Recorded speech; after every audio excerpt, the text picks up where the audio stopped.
Hi, I am François Laguna, CTO at Stupeflix. We are huge fans of Python and we always wanted to contribute back. That's why we decided to release today Jarvis, a tool we've been using for a few months. We've been inspired by Brett Victor's talk, Inventing by Principle, and the Kickstarter Light Table project. So let's have now a little less conversation and a little more action. Let's start Jarvis. Emacs bindings are built in using Pimax, but interfacing with other text editors would be easy. By default, the last entry point is reloaded. Let's run our test file instead. We'll get back later to this 3D example. The first command is debug. Just import it from jarvis.command and you will be able to output some data to the debug panel. It can be text, variables, and so on.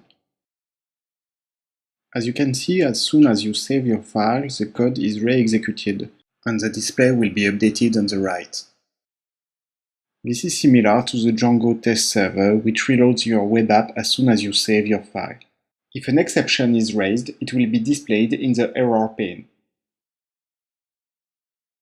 If only your main file was monitored, it would be of little interest.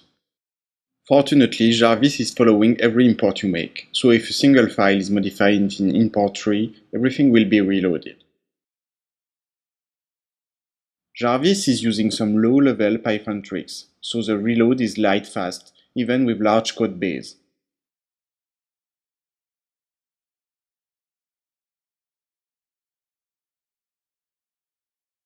Being able to display some value using debug is useful.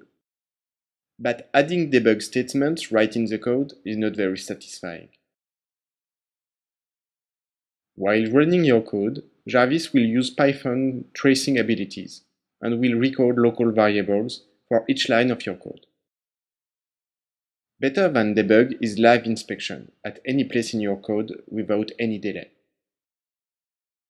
To speed up this heavy process, only the files for which you requested inspection are traced. In Emacs, just use ginspect_vars, but of course some shorter k-binding. Here is a real-life example. If the line is executed several times, you can see that you get one set of vars, one for each time. Let's get back to the 3D animation we've seen at the beginning. To do so, I just open the unit test file and use the Jarvis command test this. This animation is made using OpenSceneGraph, a library that provides powerful services on top of OpenGL.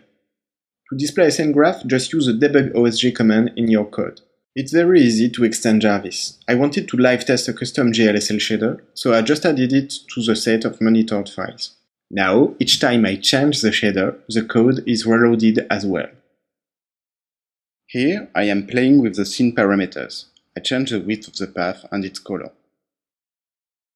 The display is configured to loop. When code changes, time just goes on. Of course, it would be possible to reset time and restart the animation. The cool shadow effect at the beginning took me half an hour to design. Without this tool, it would have taken me half a day. This is real stuff. Stupeflix is providing tools and services to create and process video, and Jarvis is the perfect tool to design new video templates for our users. The last feature I want to show you today is about time. Time is always an issue when designing and debugging. As Brett Victor would say, you need ways to remove the time dimension from your work. But it's not always trivial when designing time-dependent objects, like 3D animations, videos, or music. Using Jarvis, you can move through time and see instantly the impact on your OpenSceneGraph scene. To get some help, here comes the usual suspects. Read the docs. Installing is done through pip.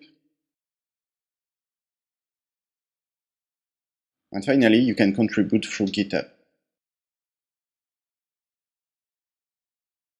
So what is Jarvis? It's an assistant that helps you in your daily work, starting with Python coding and data inspection.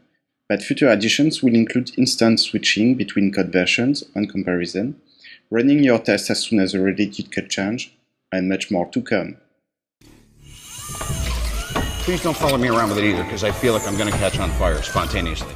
Just stand down. If something happens, then come in. And again, let's bring it up to 2.5. 3, 2, 1.